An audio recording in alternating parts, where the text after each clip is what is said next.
Good evening, ladies and gentlemen, and welcome back to the Creative Cranium. Tonight, we're going to have the Spotlight edition where we're going to feature some of today's hottest indie creators. I'm honored to introduce my pal, author and creator, Laurie Calcaterra. Welcome, Laurie.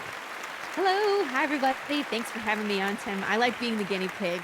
So, Yeah, this is going to be our first thing. We're going to be doing spotlights. And this is interesting for me because, you and I are kind of buds, right? We've talked a yeah. few times, but I really don't know that much about you. And I want to try and take this opportunity tonight to tell the viewers a little bit about you. And I think a good way to Okay. start, like I know some of your routine, but if somebody was meeting you for the first time, why don't you introduce yourself and tell us what you are mostly known for?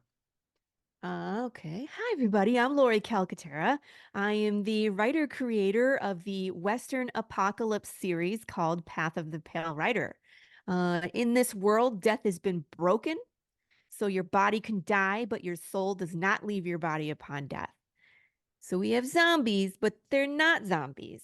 They're just you. It's me. It's Tim. It's your mom, your neighbor.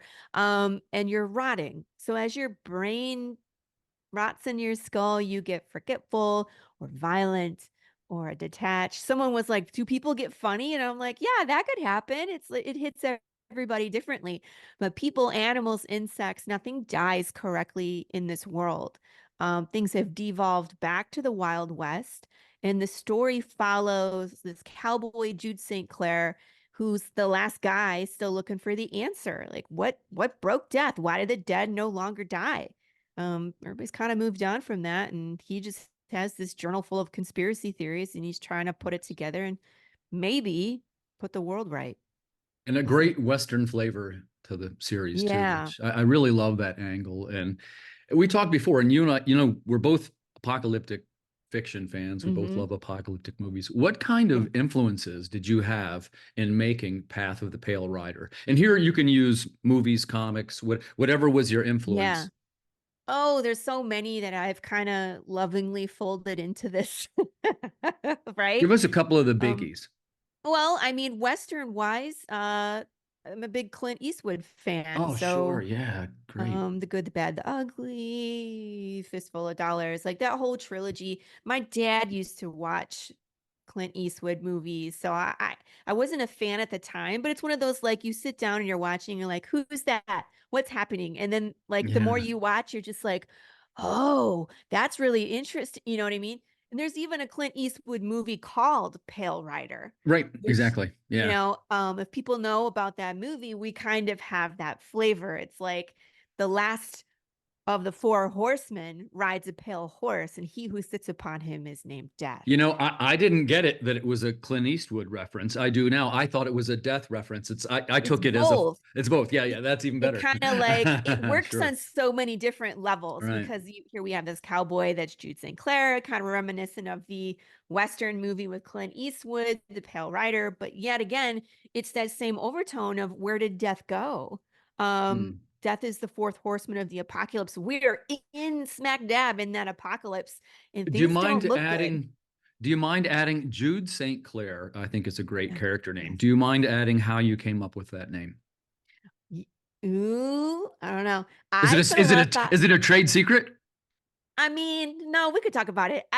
All my names mean something. Obviously, Path of the Pill Rider means something. Jude St. Clair means something. For a long time, I just called him Hero. I didn't even have a name for him. The script was finished, and he was Hero. I had to go back and change his name and everything.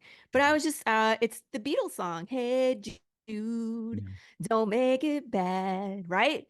Take I a love that sad song. song and make it better. And more you listen to that song, that is Jude St. Clair. He's always trying to take a situation and make it better. There's a girl involved eventually with Jude, and their relationship is definitely the pivot point of this story. Um, Also, Saint Jude is the patron saint of lost causes, Yeah. and Saint Clair is a lady who's the patron saint of like battered women, Oh, I women didn't know like that one. yeah, of like women that are in distress. So you put I that know Saint together. Columba, Saint Columba is the patron saint of publishers. Oh, I need to print this. It's a good one. um so anyway, so that's kind of the name behind that. So it's like if there's someone with a That's a prominent figure. There is meaning in their name. If you can figure it out, you will figure Oh, out that. nice. Well, let's take a second and touch on that. Is one of the neat features of Path of the Pale Rider is that there's some Yeah. interactive media, right? And it's sort of like Yes. some puzzles, I guess, is one way to put it. But it's more Riddles. like riddles. It like draws you into the lore. So, do you want us to tell a little bit about that? Yeah. So, okay. So when I wrote Path of the Pale Rider, it was a script for a full-length movie. And I spent so much time world building before I even wrote Jude's path through this world. And so I really dug deep into like, how does the food chain work now? How would the government react to things? What are the laws? How would they change when you become undead? And how would that affect families and how everything functions? Right? Yeah. Um, there isn't enough time in every issue to dig into some of the deeper issues and the ethics that go into this story. That's what the riddles and the short films do. So there's a riddle on the back cover of every Mm. issue. These are more like found footage and phone numbers to call, websites, things to hack. Right, right. Um, so you get to participate with the world like it's real. So that's kind of like a metaphor, I don't know, like a fourth wall, I don't know, something like Yeah, that. But I really like those. yeah. And then Me too. Me too. the short films are the things that we kind of explore further some of the issues that are being presented in the story that we don't have time to dig into. For Gotcha. example, the short film that we're currently shooting is called A Day in the Life, and it revolves around this nuclear family, man, wife, two boys, and the dad dies in the first minute. I think I kill him off in the first minute. He's the uh, Sean Bean of your yeah, yeah. yeah. Basically, Sean Bean, anytime he shows up, he's dead. He Um, gets killed in the first one. yeah, in the first minute. But then the fallout from that, the house was only in his name. How do the kids react to him when he starts to decay and lose memories and lose time? I He see. he gets unpredictable. He's unreliable. He starts to smell. You know what I mean? So there's all these things that you don't think about. Or like, oh, it's undead, but there's so much more going on with that in a personal relationship when someone dies and they're still there. They have feelings. Um, so yeah, so we dig into that. Well, and Bef- that's interesting too. So let's talk about your video elements, right? Because that's one I yeah. know a lot of people don't have, or maybe are attempting to, or wish it. So what's your process like? So you're going to make what was you say it was called? The short film? Yeah, I A call Day them in the short Life? films. This one is called A Day in the Life, and they're Okay. all slightly How many different. people do you, how many people do you need to make this? It depends on the topic. This one that I'm filming, I have two main I have an actor and an actress that are two main characters. I have maybe six extras. Mm, And then I have cool. some people that are not on camera that are just vocals, people Oh, knocking on the door, telephone, stuff oh, like that. great, man. That's super Right. cool. Yeah, sure. So it's pretty involved, but it's worth it. The last short film I did, I tried to do most of the acting and filming myself. It's really difficult to light it, to get it in focus, you know what I mean? And the editing is just terrible. So when I get to just be behind the camera and direct, things go a lot smoother. I don't have to do hopefully not as many takes. And then less frustrating when I get to the editing room where it's like things Gotcha. are slightly So your editor, I off. assume you're writing the script too. Of course, I write Yeah, the whole okay. thing. We usually pick a topic that's relevant to what we're doing in the That's very comic, where cool. we are in the comic. Um, so some, it's always something relevant. In the first issue, we did a commercial for Pine Fox Undead Retirement Community, and there was a riot that broke through. So it's like a commercial, and then it would like static and go shoot. There's people rioting, and then back to the commercial. So it was like this back and forth. The second one we did was super fun. There was a lot of fan participation in that one because it was a news reporter, myself, that would go around and interview people and ask them what they think broke death. So Yeah, people could yeah. talk about any kind of conspiracy theory that they wanted, and people could send in video. I got all Yeah. sorts of things that came in. It was hilarious. Um, and then the third one was like, what happens when the undead start to fight back, and what does that look like? So that one was called a call to action. Again, people Gotcha. could send in video. I let people send in like photos of themselves as well. So that one I got, I don't know, maybe 10, 15 still photos of people being dead bodies. Yeah, cool, man. And then in this one, of course, I have my actor team, and I had about 40 people participate in the still pictures. So they're in the credits, and I zombified 40 people. Outstanding, And just put outstanding. them through like photo filters and made them look really creepy. It's It, fun. It it's was a lot really of a lot of fun. fun. Yeah. And, I Mhm. love lore and I love world building. I think you and your team do a terrific job over there with that. Thank you. The videos in particular, I think that, again, it's all about the skill that not everybody has, right? And you've been able to sort of, like, I've tried to do some videos and I know it's super hard to Yeah. marry these things together. So you've done a nice Yeah. job sort of building the world. Now, to Thank jump you. back to the writing, so obviously know the Western was a big influence, right? And so Right. what type of zombie influences? And this could be movies to TV, whatever you want to. Right. But like Night of the you and Living I talked Dead. about, there's fast ones and slow ones. So also Right. tell Oh me which man, you it's like like better. and I've seen every iteration of zombie that there is. You know what I mean? Because there was the slow moving the voodoo influence, you know what I mean, where it's like it's a living person but they're brainwashed. Controlled, right? And then it was the undead that were coming but they were slow. Barbara, you know what I mean? Yeah, right, Night of the right. Living Dead classic. All of the George Romero's, I've seen them all. And then it became like Zack Snyder's remake where Which we I had love. fast zombies. They I were love that undead. one. Yeah, it's a good And then one. there's like 28 days 28. later where now it's an infection and it's Sure. not, you're not undead, you're just It's enraged. It's yeah, almost it's like a like rabies crazy. virus. Sure. Yeah, World War Z, the book was very influential. The movie, okay. I mean, like it made a ton of money and it was cool to see the zombies kind of ramp up. But again, it was more like a parasite, like a very quick moving virus Virus. that was trying to spread. Yeah. How about Um, are you Train a to fan of Busan, we didn't mention I Am Legend. I Am Legend. Well, that's like in the book they were vampires. It's a little more vampire So than zombie. I'll give you that. Yeah, right, yeah. and then in the movie they turned it into more of like a virus where they were Dark dark seekers. They went walkers or yeah, underground. dark seekers. Yeah. So I don't even know if I would classify that as a zombie because I think you're right. They're more vampire. Yeah, I'll give you that yeah. one. Yeah, sure. Now, So normally it's when I you do the know post-apocalyptic list, though, that one always gets lumped in. that one's a good one. A post-apocalyptic that deals with like the loneliness of being like the last man Right, right, around and right. like what's his first name? Something Neville, right? What's his the Robert Dr. in the Neville? movie. Yeah, yeah. Now Um there's a great graphic novel version of it with where it's oh. all drawn and it's using pointillist like art style. And Ooh. like one of the part that's really cool, I remember from the graphic novel, he's got a tattoo of a cross on his chest from when he was in the Oh. Navy. So he keeps trying to find out why he's immune to this what looks To like the a vampire vampirism. plague, right? Yeah. And he's like, is it because I'm, and he has to go through all these questions. And it's neat because if you were the last Robert. survivor, you would do that, right?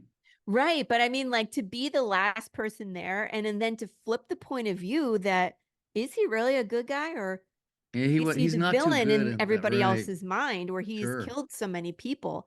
And I love like Train to Busan, We're All Dead. Like The there's some Korean one. great films coming out of South Korea. Just good stuff. You know what I mean? Yeah. Those are So good ones. You all picked of some great them. ones. Shaun Yeah. of the Dead with the, it's gory, it's funny, it laughs at its own genre. It's great. You know what I mean? So I've seen a ton of them. Walking Dead, of course, Yeah. both the comic. I've read all the comics, and then of course we watched the entire series and some of the spinoffs. It jumped the shark a while ago, but I watched them anyway. I didn't get very far into Fear the Walking Dead. Um, I haven't seen that one, believe it or not. I had high hopes for it because, when Rick wakes up in The Walking Dead, things have already happened. And Fear the I'm so Walking far Dead, behind. It's almost hard for me to catch up. I yeah, think at this I'm, point, I don't know. You know what I mean? yeah. But Fear the Walking Dead, you get to see it as it happened, but they started killing off characters so quick. We didn't even have a chance to get to know them. So it's like, and I mean, once you've watched The Walking Dead, you get to know people and love them. And when they kill them off, you're just devastated. And then there's this new series, and then the new character, and they kill them off after 3 episodes. You're like, I don't care. I don't care. Like, I Yeah. don't even know this person. So There was a Yeah. pretty cool, maybe you know this one too. There was a comic version of Night of the Living Dead, and I'm pretty sure that the script was the original film script made into a comic. But it was George Romero's Night of the Living Dead, and it was from Avatar, I believe. Viewers, correct me if I got it wrong. But it came with Yeah. these cool variant covers, and one was like the '60s movie poster, one was the Gore Cool. poster, one was and it was a set of four, and each one had something cool and Living Deadish. I'll see That's if I can cool. find some info and show it to you. I remember The seeing that. Oh, Laurie would dig this. the first issue that we did, one of my variant covers, there's one of Big James, and the artist did it in the theme, I guess, of George Romero. Like the words were Yeah, like, the Night of the Living Dead kind of correct. goes backwards onto the movie poster. So Yeah, our Path of the Pale Rider does the same thing, and it has yeah. like the same color palette and everything. So I'll show an it's image just of that. reminiscent of that. So And so so tell that us a little bit about the team that you're working with on the books, Laurie. So, team that we have is our main artist, Marco DeFio. He's been around since issue 1, issue 2, issue 3, issue 4. So this is the culmination of his 4 issues in the trade paperback. And Matt Chambers came on at issue number 3. We brought him on. So what? It's weird. So Marco, we did issue 1 in black and white. We did issue 2 in color. Marco colored it. Issue 3, Matt Chambers colored. Issue 4, Matt Chambers colored. But when we decided to do the trade paperback, we always had intention to go back and color issue Remaster. number 1. Yeah, sure. Yeah. So Matt Chambers has colored issue number 1 at this point. So he's done 1, Cool. 3, and 4. And Marco did number 2. And we're going to leave it like that because that's Marco's baby and it's beautiful and there's no reason to change it. Yeah, and if you would listen to, I'll give a quick tip. You should keep Path of the Pale Rider classic, and it's the black and white, something for Well, the collectors where that one they still could have. right. Now, I have done something for the collectors on Oh, this tell us about it. campaign. Okay. I learned how to bind books. Oh yeah, I've seen some of the videos. Yes. So either rebinding books. So like I had the soft covers of Harry Potter 1 through 4. I just ripped the covers off and rebound them into a hardcover. So I learned how So to do cool. that. Those were kind of like my experimentation, learning how to do stuff, messing things up, and it wouldn't matter. I've also learned how to print my own books. Here, I have a text block right here. I can show you. So I printed this myself. This is a mini, obviously, but I bound it together myself. So it's stitched together, and then you glue it, and then I'm making mini hardcovers. They're all unique. And then I'm binding them in the This is hardcover. Each one amazing, has like Laurie. skull paper on the inside and will have a personalized message from myself to you. I'm only making like 10, maybe 11, That's a maybe. super cool idea.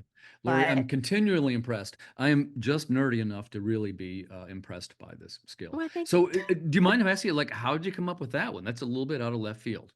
um Bookbinding, I mean. I don't know. I was on TikTok and I saw them binding books, and a lot of times, they're binding fan fiction. So if people don't know what fanfic is, it's someone else's story, someone else's, Harry Potter, Twilight, whatever. And there's people writing new original stories with those existing characters. Is it copyright infringement? 100%. But the reason why it gets to exist is because they're not selling it and they're not profiting in any way, shape, or form. So it just goes online. Anybody can read it. But if you wanted like a physical copy of that book, you have to bind it yourself. So this whole movement has come about because of fan fiction, of people learning how to bind books. And they're beautiful. They do some amazing work. So that's kind of where it started. As I was watching people bind fan fiction, and I was like, but this is my story. I can sell this all I want. Yeah, sure. So, how about, let And me ask this people question. want it. Would you ever, now that it's a skill that you've developed, right? And it's Mm-hmm. one that nobody else has, is this something that you would sell as like for example, if you have another creator wants to make a custom version of their book built by Laurie, is that something you would offer? Yes.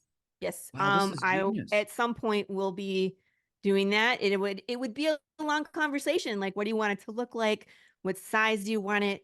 What Yeah. color book cloth? What color HTV? How elaborate do you want it? Because it's a blank canvas. Yeah.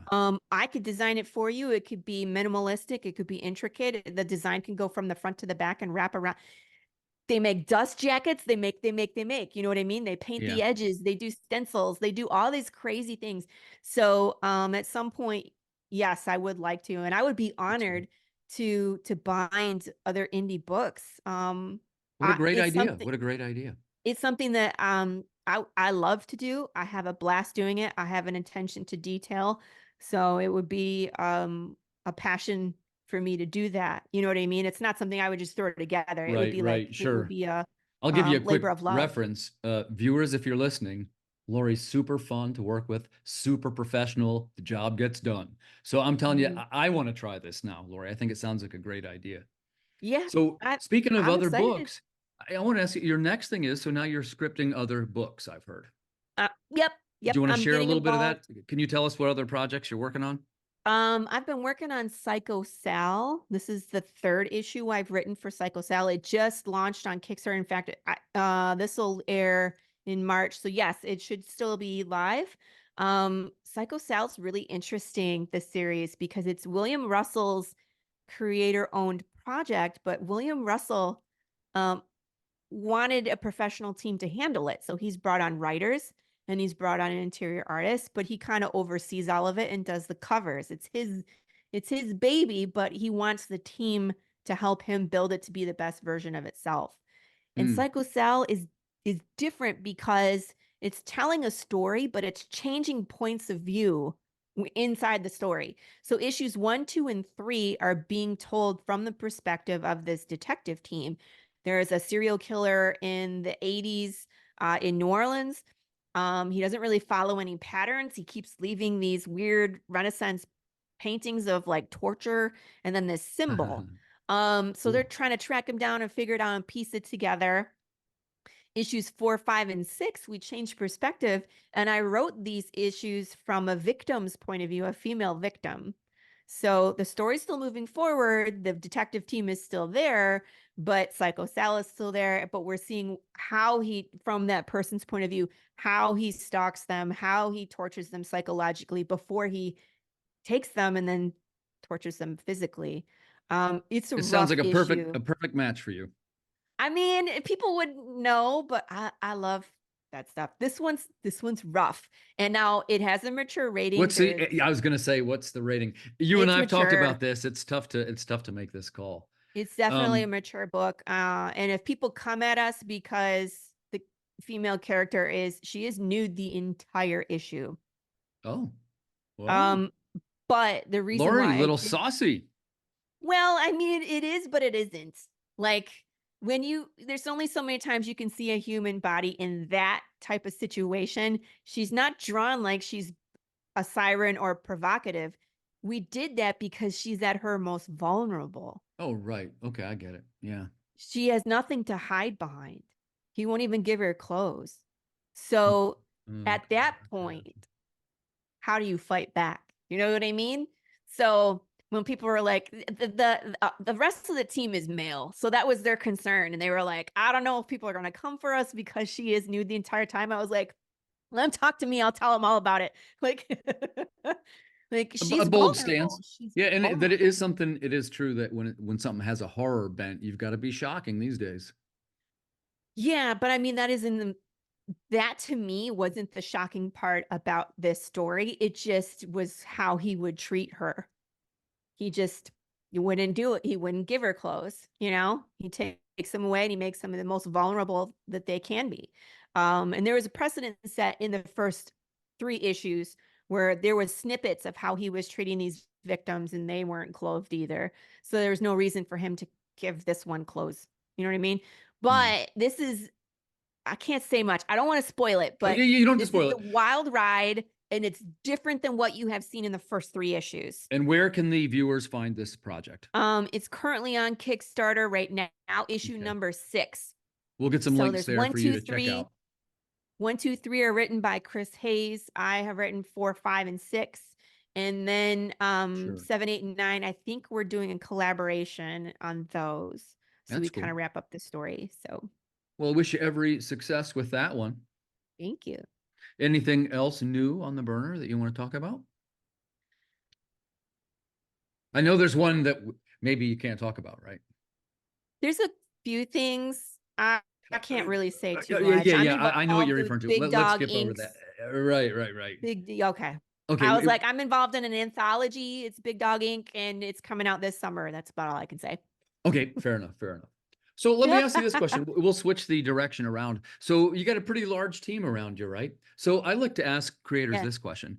What kind of qualities do you look for when you are choosing your teammates?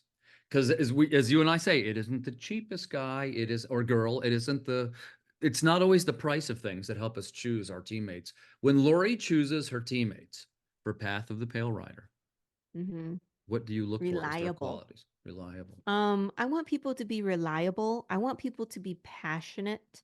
And I want people to read the story and understand it before they get involved.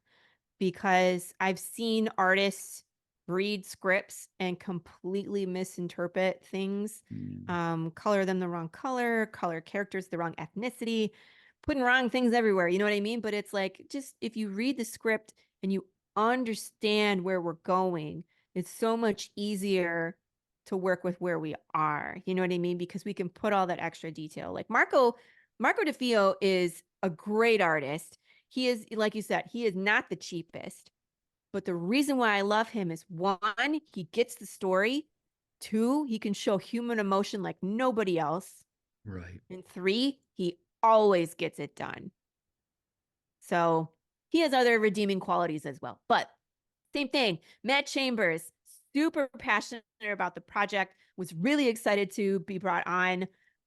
Worked under a crunch time because I had another colorist involved that like disappeared mid-contract. That was fun. And then Matt was kind of like our designated hitter, and he came in and he just knocked it out of the park though. But I love these guys. They pour their heart and soul into these. So that's why I love this book. This trade paperback is 2 years of our collective blood, sweat, tears, Nice. anxiety in Yeah. one book where you can sit down and enjoy it from start to finish. The story makes so much more sense when you read it from 1 to 4, Yeah, of course. right? And Plus, since you it kind of has all sorts segued of into bonus it, material. you also got some cool merch that's going on. And I wanted to talk Oh, to you the about that merch. tonight. Yeah. And as much or as little that you want to disclose, like I know that is, when does your campaign go live? It goes live on February 26th. Okay. So, When this is airing, it should already be it should be, live. okay. Gotcha. That's perfect. Um, Well, then tell us a little bit then about the merch, Laurie yeah, Calcaterra. I have some really cool things on this campaign, Tim, and that's saying something, Yeah, right? you really Um, do. And I just make a quick comment. That's one of the kind of things you're known for, right? And it's yeah, difficult to do because this is the way that I like to say it. It's difficult to design merch that supports your brand without distracting from your brand. And I think that you and your team, you do a good job there. Like, hey, my merch, what I'm making goes with my brand. And yes. with that, I'll give it back to you. Well, it's that doesn't just go with like, yeah, that, but I also try to make it be something new, something original, something that maybe you haven't seen on Kickstarter before. Everybody does bookmarks and stickers and Magnets, buttons. stickers, prints. We Yeah, we all do the same thing. have that, but we also have hot sauce, Yeah, that's a Big cool one. James That's a hoodies, cool one. Yeah. you know, temporary tattoos, handmade books. You know what I mean? Like we have some really cool stuff. We have buttons as well. In fact, the only reason I did the buttons is because it's one of our fans that are making the buttons. And he helped me design these, and they are top notch. They're POPTR humor. So there's like Big James burgers. If you know what that is, there's Yeah. Big James burgers, and there's like sign language swear words, and of course, we have the disc, and we have the collector's patch, and then our little skull logo. But Did he you does mention such the a great Funkos? job. What's that? Did you mention the Funko? I haven't mentioned the Funko. There is no Funko on Oh, okay. I'll the bleep that trade out. paperback campaign. We're gonna pick up the next Funko Pop with issue number 5.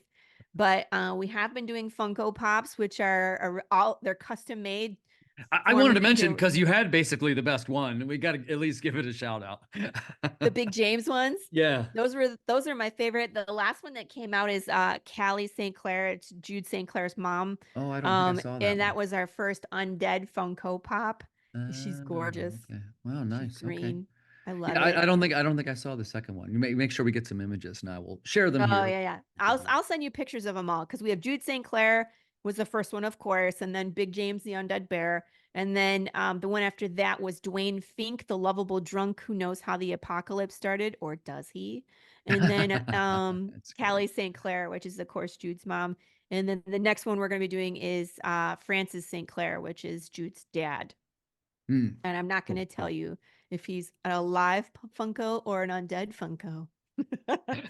He's one or So the other. I have a quick. So you've run a couple of campaigns now. One of the things I like to Mhm. talk to guests about is it can be kind of I guess it'd be putting it mildly to say it can be a stressful experience to run a crowdfunding campaign. You agree? Probably. I'm not Oh, exaggerating, right? It's stressful. 100%. Yeah.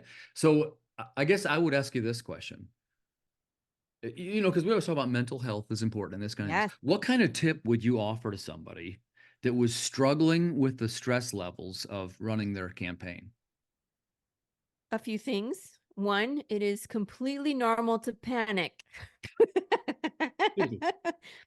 Two, find a good friend that's also in indie that understands what you're going through so that way you guys can vent to each other. Do not vent on the internet. Do not let them see you sweat. Be Yeah. confident in public and freak out in the back. Yeah, I Because like your your slogans. perspective of things is askew. You are anxious, and of course, you are feeling like your entire well being, mental, physical, spiritual, whatever, is tied to this Kickstarter campaign. It is not. That is not the truth. And a lot of times, whenever there's a bumpy spot or a cancellation, we freak out and think that's something that we did personally to upset the campaign or upset the backer. And 99% of the time, it has nothing to even do with you. They had a car, like their tire blew or their transmission went, and they need that extra money to focus on themselves, but they're not going to tell you that, right?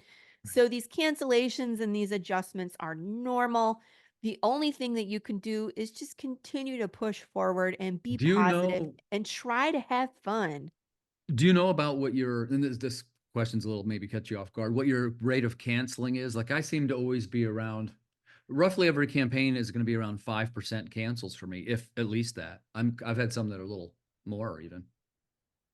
I don't know about my cancellation rate, to be honest with you. I There's always always watch that some. stuff because, and there is such a thing as we've talked about this. There's such a thing as looking at the numbers too much. But they have a thing called Yeah. the Kickstarter dashboard, and you can look what they and you always message the people that cancel and ask them questions. That doesn't Mhm. always go great because sometimes they're like a little Sometimes yes, embarrassed or sometimes whatever. no. Yeah, And I always offered like if it's something really bad and I know the people, it's just like, oh my gosh, I'll send you a copy anyway, or I'll I do send you that the too, PDF digital, or right? you know what I Because mean? sometimes people have legit That day. issues, Yeah. problems that day. And you gotta, we were saying I was just at a conference, it was the Comics Pro conference, and we were saying that it begins with one relationship. And you have to Right. remember these people are our customers. So give them a little love. Absolutely. I mean, you might not be able to do that for everybody, but you can pick and choose. That's the great part about being in charge is that you can pick and choose Try to. how you want to handle your customer service. Yeah. So I'm not sure about my cancellation rate. There's always dropped pledges, there's always Yeah. adjustments, and like that And last I'd like to know if 24 you ever want to hours talk is about just that. like, Let right? me It's know nerve yours then, wracking. because I want to know that. I'm probably about 5%, somewhere around there. And Yeah. unlike other people, you see that big one go in for 600. Oh, this person's for the viewers that don't know, sometimes on Kickstarter, they have guys that are like trolls, kind of, that Yeah. just want to mess with your campaign. We're not talking about the spammers and scammers. There's plenty of It's those. different. But there's also people that just want to go in and cause a problem for some reason. And Yeah, what I I mean don't by that is maybe they'll understand. make a really big pledge and then cancel it, stuff like that. I, I've been pretty lucky that knock on hasn't happened wood, much. I haven't had any of those. All of my big backers have been Stuff's good. legitimate backers. So, you know, well, and You're part of it blessed. is I think it's because of my communication level. The people that back high consistently back high, and they know, I always make sure they know when I'm going live and exactly what day and time, because I Nice. have these exclusive things like the Funkos where there's only one of the new one and Oh, right, five right. of Yeah, the I know other what you one. mean.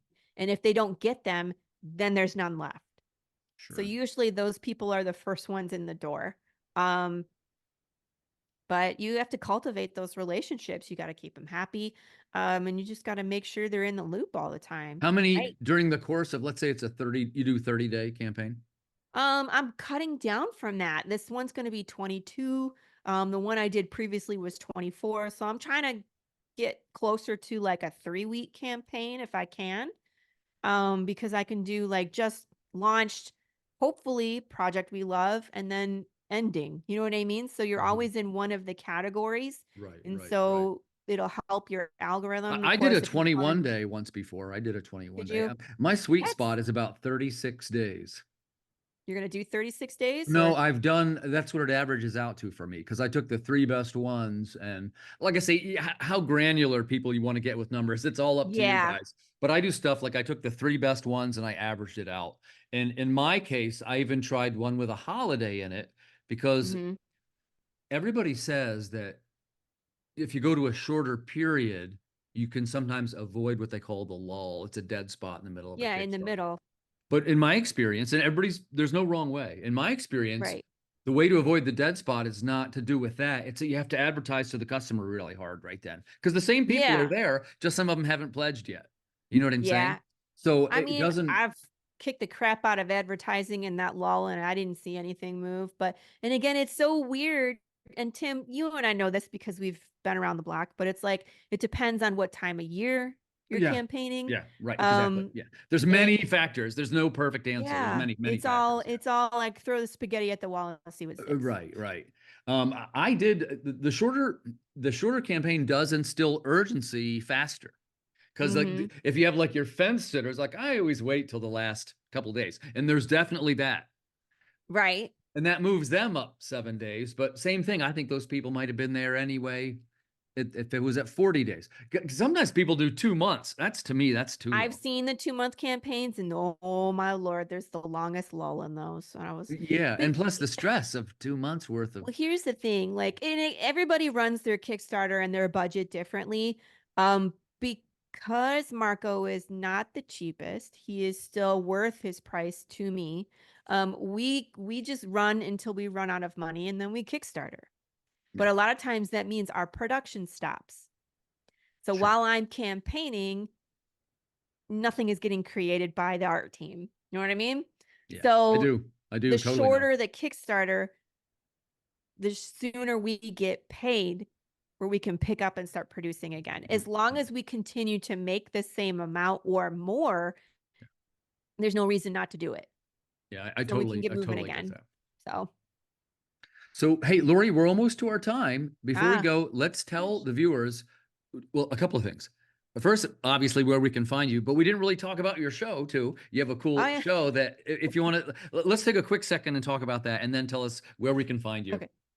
I host 2 podcasts. The first one is called the Tuesday Morning Brew, That's a and that fun is, of show. course, on Tuesday. That would be funny if it wasn't. But it's at 11 a.m. Eastern Standard Time, and it's actually a longer show. It runs about 2 hours, but I get to talk to just some amazing creators, indie artists, indie writers. I've had actors, novelists, songwriters. I've had all sorts of people on the show, and one, it's my way of giving back to the community because I want everybody to be able to find you. Because I do so much promoting and I'm on everybody else's shows. It's only, I want to give that spotlight to other people. But also, we really get to dig in and ask good questions. So I'm learning a ton Yeah, from the listen, you're community. good at the questions. This is one man's opinion, but I like the shows better where they ask you the questions and because I like to find Yeah. out about the person. So Because I always you're start with good at like an that. origin story and what influences them, but then it's like, how do you write your story? What's your mechanics? What art, has inspired your book? And we really get into some cool topics in that 2 hours. On Wednesdays, I host the Any One World Showcase. So I'm involved in ASAP Imagination and Any One World. They're a great publisher from the UK and they have a branch in Canada, which, by the way, they're going to be publishing the trade paperback. So everybody knows. Nice. So you'll be able to get it, the physical copy overseas Oh, at this sweet. point. Yeah, So we're that's cool. opening up international shipping and Canadian shipping through the Hey, ASAP Imagination nice, website. nice. Yay! Congrats. Thank you. So on Wednesdays, I interview indie creators within any one world, and there is a so many. I was going to say a crap ton, but we'll still say that. You're There's a allowed to say crap ton crap of ton. creators in any one world that are just amazing. So I'm having a blast in there too. So I have those two shows. You can watch me there. I play D&D on Fridays in the Madness, and I get to be Nice. obnoxious and do all sorts of crazy things playing D&D. It's great. Terrific, terrific. So, and I'm going to include the links in the description so you can follow Cool. along to Laurie's Kickstarter. And Laurie, I just want to say thanks. It's always such a pleasure to see you. I'm one of your Yeah, backers too. I think you got a great project, and I thank wish you you. every success with it.